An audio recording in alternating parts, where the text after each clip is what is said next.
गर्मियों की छुट्टियों में 5 दोस्तों ने तय किया कि वे किसी अनजान जगह पर एडवेंचर करेंगे। रोहन ने नेशनल लाइब्रेरी की एक किताब से नागडिहा गांव का जिक्र पढ़ा।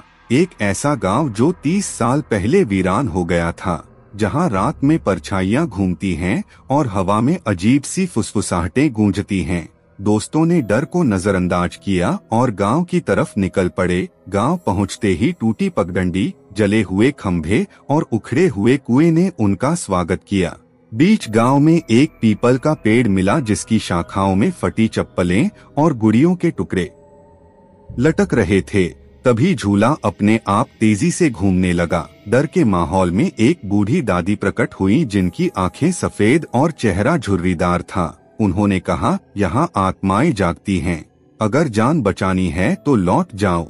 लेकिन दोस्तों ने सुना नहीं। वे गांव के पुराने कुएं की ओर बढ़े जहां एक अजीब साधु खड़ा मिला। साधु ने बिना देखे कहा, कौन अपनी आत्मा गंवाना चाहता है?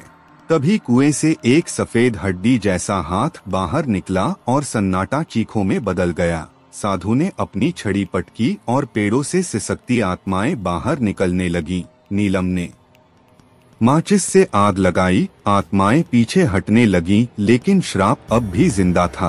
कुछ समय बाद अंकित उल्टा लटका पाया गया। कविता आईने के सामने खड़ी थी और पीछे काले चित्रों में बच्चे दिखे जो बोले, अब तुम भी हमारे साथ खेलोगी। रवि और नीलम एक तांत्रिक के पास गए, लेकिन तब तक बहुत देर हो चुकी थी। उनकी आत्माएं आधी राक्षसी हो चुकी थीं और अब बचा था सिर्फ रोहन, जिसने लाइब्रेरी से वो किताब खोजी जिसमें नागडिहा का काला सच लिखा था।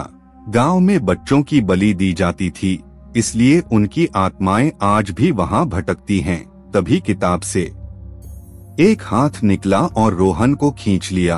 अब वो भी गांव का हिस्सा बन चुका है। और अगर आप कभी उस गांव के पास जाएं तो अपनी परछाई को देखना न भूलें, क्योंकि नागडिहा का श्राप कभी पीछा नहीं छोड़ता।